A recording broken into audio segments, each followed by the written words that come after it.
बरसात की उस शाम शहर की सड़कें भीगी हुई थीं, लेकिन असली तूफान उस सरकारी गाड़ी के अंदर चल रहा था। गाड़ी धीरे धीरे शहर के सबसे गरीब इलाके की तरफ बढ़ रही थी। ड्राइवर ने पीछे बैठे अफसर से पूछा, सर, यहीं जाना है? पीछे बैठे आदमी ने बस एक शब्द कहा, हाँ। उसके चेहरे पर न कोई गुस्सा था, न कोई मुस्कान, बस एक अजीब सी गंभीर शांति थी। वह आदमी कोई आम इंसान नहीं था, वह जिले का नया डीएम था, अनुज शर्मा। लेकिन आज वह किसी मीटिंग, किसी निरीक्षण या किसी सरकारी काम के लिए नहीं निकला था। आज वह 7 साल पुराने उस जख्म को देखने निकला था, जिसे वक्त ने भर तो दिया था, लेकिन निशान अब भी दिल पर मौजूद था। 7 साल पहले अनुज की जिंदगी बिल्कुल अलग थी। वह एक छोटे से किराए के कमरे में रहता था, जिसकी छत बरसात में टपकती थी और दीवारों पर सीलन की परतें जम चुकी थीं। कमरे में सिर्फ एक चीज ऐसी थी जो उम्मीद की तरह चमकती थी, पुरानी लकड़ी की मेज पर रखी किताबें, यूपीएससी की किताबें। अनुज कोई अमीर घर से नहीं था, न उसके पास सिफारिश थी, न पैसे। उसके पास सिर्फ एक सपना था, कुछ बनकर अपने माँ बाप को सम्मान की जिंदगी देना और अपनी पत्नी पल्लवी को वह सुख देना जिसकी उम्मीद लेकर वह उसके घर आई थी। पल्लवी खूबसूरत थी, समझदार भी, लेकिन उसे बचपन से आराम की आदत थी। शुरू शुरू में वह अनुज का साथ देती थी, उसके लिए चाय बनाती, रात को उसके पास बैठकर कहती, तुम जरूर सफल हो जाओगे, मुझे भरोसा है। अनुज भी उसकी बात सुनकर और ज्यादा मेहनत करता था। लेकिन जैसे जैसे वक्त बीता, हालात बदतर होते गए। किराया चढ़ने लगा, घर का खर्च बढ़ने लगा, पिता की दवाइयों के लिए पैसे कम पड़ने लगे, और धीरे धीरे पल्लवी की वही आवाज जो पहले भरोसा देती थी, अब शिकायतों में बदलने लगी। कब तक ऐसे ही चलेगा? हर बार बस पढ़ाई पढ़ाई। सपनों से पेट नहीं भरता अनुज। अनुज हर बार मुस्कुराकर कहता, बस थोड़ा समय और मैं कर लूंगा। लेकिन वक्त इंसान के धैर्य की सबसे बड़ी परीक्षा लेता है। एक दिन पल्लवी के मायके वाले उसके घर आ गए। चाय के कप हाथ में लेकर पल्लवी का भाई अनुज के सामने बैठा और सीधे बोला, देखो अनुज, हम तुम्हें बुरा नहीं कह रहे, लेकिन सच यही है कि तुमसे कुछ हो नहीं रहा। हमारी बहन ने बहुत सह लिया, अब और नहीं। अनुज चुप रहा, क्योंकि उसके पास शब्द नहीं थे, सिर्फ मेहनत थी। और मेहनत को लोग तब तक नहीं मानते जब तक उसका फल सामने न आ जाए। उस दिन पल्लवी भी पहली बार अपने परिवार के सामने खुलकर बोली, मैंने सोचा था शादी के बाद जिंदगी सुधरेगी, लेकिन यहां तो हर दिन डर लगता है कि कल किराया कैसे देंगे। मैं थक गई हूं। यह सुनकर अनुज का दिल जैसे टूट गया। वह जानता था कि पल्लवी गलत नहीं कह रही, लेकिन वह हार मानने वालों में से नहीं था। उस रात दोनों के बीच बहुत बड़ा झगड़ा हुआ। आवाजें इतनी तेज थीं कि पड़ोसी भी दरवाजे के पास आकर सुनने लगे। पल्लवी रोते हुए चिल्लाई, मैंने अपनी जिंदगी बर्बाद कर ली तुमसे शादी करके। अनुज ने खुद को शांत रखने की बहुत कोशिश की, लेकिन जब इंसान बार बार टूटता है तो एक पल ऐसा आता है जब उसकी आवाज भी कांपने लगती है। उसने धीमे स्वर में कहा, अगर तुम्हें लगता है कि मेरे साथ रहकर तुम्हारी जिंदगी खराब हो रही है, तो तुम आजाद हो। बस इतना सुनते ही पल्लवी कुछ सेकंड चुप रही। फिर उसने अलमारी खोली, अपना बैग निकाला और कपड़े समेटने लगी। उसकी आंखों में गुस्सा भी था और कहीं ना कहीं डर भी, लेकिन उस समय उसका अहंकार उसके डर से बड़ा था। जाते जाते वह दरवाजे पर रुकी और बोली, जिस दिन कुछ बन जाओगे ना, उस दिन मुझे बताना। देखना चाहती हूं कितना बड़ा आदमी बनते हो। दरवाजा जोर से बंद हुआ और कमरे में खामोशी फैल गई। बाहर बारिश हो रही थी, लेकिन अंदर अनुज की आंखों से जो बारिश शुरू हुई थी, वह रुकने का नाम नहीं ले रही थी। वह कई घंटे तक कुर्सी पर बैठा रहा, न हिला न बोला। उस रात उसने पहली बार जिंदगी को इतने करीब से टूटते हुए महसूस किया। सुबह सूरज की हल्की रोशनी आई तो अनुज ने आईने में खुद को देखा। आंखें सूजी हुई थीं, चेहरा थका हुआ था, लेकिन उसी आईने के सामने उसने एक फैसला लिया। उसने खुद से कहा, अब मैं किसी को साबित करने के लिए नहीं, खुद को साबित करने के लिए लड़ूंगा। उस दिन के बाद अनुज ने अपनी जिंदगी बदल दी। उसने फोन बंद कर दिया, दोस्तों से मिलना छोड़ दिया और खुद को पढ़ाई में झोंक दिया। दिन में वह छोटी छोटी नौकरी करता, स्टेशनरी की दुकान पर काम करता, शाम को बच्चों को ट्यूशन पढ़ाता और रात को किताबों में डूब जाता। कई बार भूखा सो जाता, कई बार सिर्फ पानी पीकर रात काट देता, लेकिन जब भी थक कर रुकता उसे पल्लवी का वही वाक्य याद आता, जिस दिन कुछ बन जाओगे तब बताना। अब वह वाक्य ताना नहीं था, उसकी ताकत बन चुका था। मोहल्ले के लोग उसे देखकर हंसते, ये कलेक्टर बनेगा, ये अफसर बनेगा।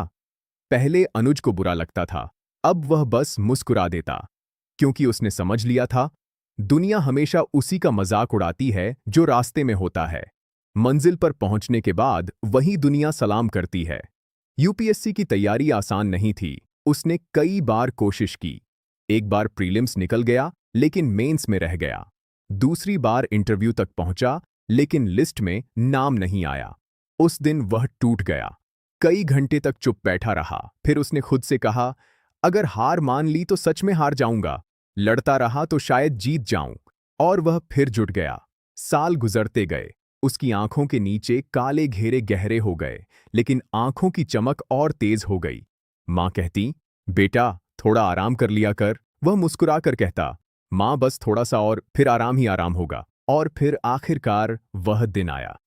तीसरी कोशिश में अनुज ने परीक्षा दी। इस बार उसके अंदर एक अजीब सा सुकून था। उसे लग रहा था कि उसने कोई कमी नहीं छोड़ी। रिजल्ट वाले दिन उसका दिल जोर जोर से धड़क रहा था। उसने वेबसाइट खोली, रोल नंबर डाला, और जैसे ही स्क्रीन पर उसका नाम आया, अनुज शर्मा चयनित। कुछ सेकंड तक वह समझ ही नहीं पाया। फिर अचानक उसकी आंखों से आंसू बहने लगे। माँ ने उसे गले लगा लिया। पिता की आंखों में गर्व के आंसू थे।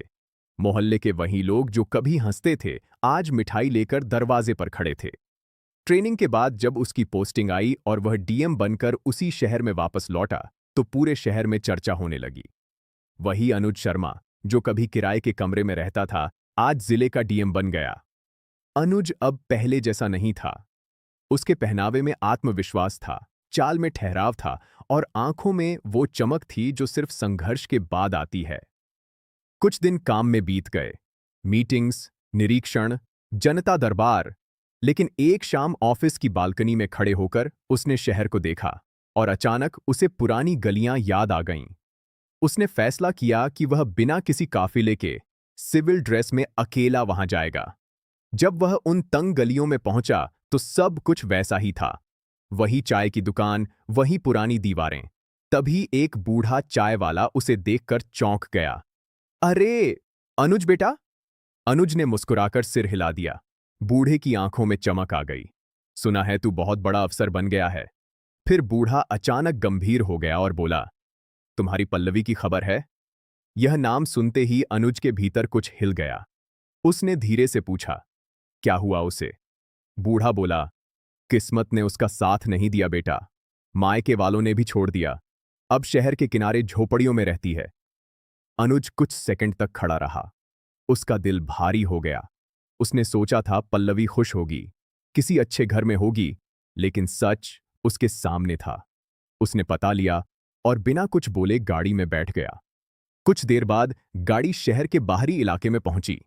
कच्चे रास्ते, टीन की झोपड़ियां, नंगे पांव बच्चे, औरतें, पानी भरती हुई। अनुज गाड़ी से उतरा।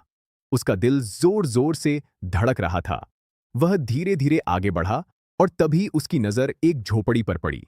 बाहर एक औरत पुराने कपड़े सुखा रही थी। बाल बिखरे हुए, चेहरे पर थकान, कपड़े साधारण, लेकिन चेहरा वही था, पल्लवी। अनुज के कदम वहीं रुक गए। वह कुछ पल उसे देखता रहा।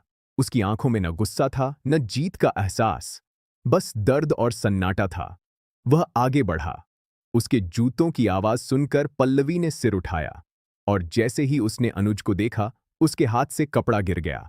आंखें फैल गईं, होंठ कांपने लगे। अनुज! वह बस इतना ही बोल पाई। अनुज ने सिर हिलाया। दोनों कुछ पल चुप रहे। आसपास की आवाजें थीं, लेकिन उनके बीच समय जैसे थम गया था।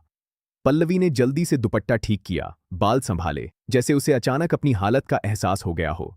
वह धीमे स्वर में बोली, तुम यहां कैसे? अनुज ने शांत आवाज में कहा, काम से आया था, सोचा पुरानी जगह देख लूं। उसकी आवाज में ताना नहीं था, लेकिन उसकी शांति ही पल्लवी के लिए सबसे बड़ी सजा बन गई। पल्लवी की आंखों से आंसू गिरने लगे। उसने चेहरा घुमा लिया लेकिन आंसू छुप नहीं पाए। वह कांपती आवाज में बोली, मैंने बहुत गलत किया अनुज, मुझे माफ कर दो। मैंने सोचा था मुश्किल वक्त हमेशा रहेगा, लेकिन बाद में समझ आया कि मैंने तुम्हें नहीं, खुद को भी खो दिया। अनुज चुपचाप सुनता रहा। उसके दिल में पुरानी यादें उठ रही थीं। वो रात, वो दरवाजा, वो ताने। लेकिन सामने जो खड़ी थी, वह अब वही घमंडी पल्लवी नहीं थी। जिंदगी ने उसे तोड़ दिया था। अनुज ने धीमे से पूछा, यहीं रहती हो? पल्लवी ने सिर झुकाकर हाँ कहा। उसकी उस हाँ में शर्म भी थी, पछतावा भी और दर्द भी। कुछ देर बाद पल्लवी ने हिम्मत करके पूछा, तुमने शादी नहीं की?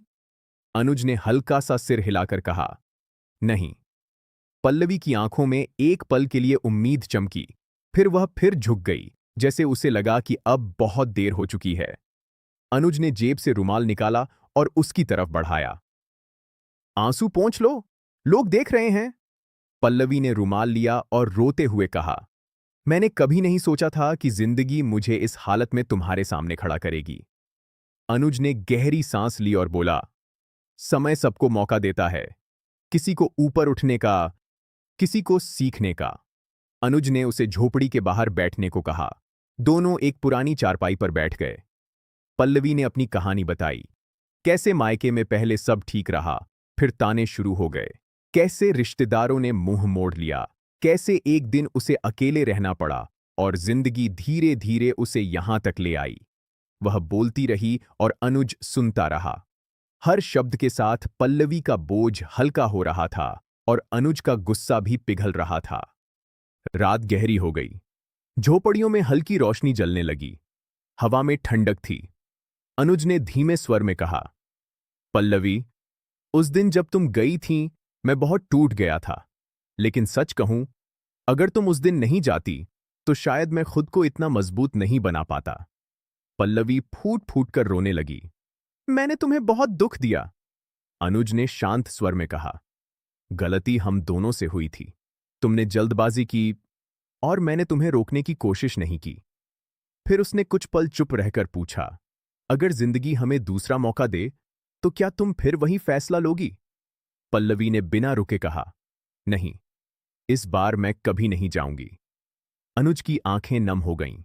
उसने कहा, मैंने तुम्हें खोया था, लेकिन सच ये है, मैंने तुम्हें अपने दिल से कभी पूरी तरह निकाला नहीं। ये सुनकर पल्लवी के आंसू और तेज हो गए। अनुज ने धीरे से उसका कंधा थामा और कहा, रो मत, अब सब ठीक होगा। फिर अनुज ने कहा, मैं तुम्हें अपने साथ ले जाना चाहता हूं, लेकिन एक शर्त है। पल्लवी घबरा गई।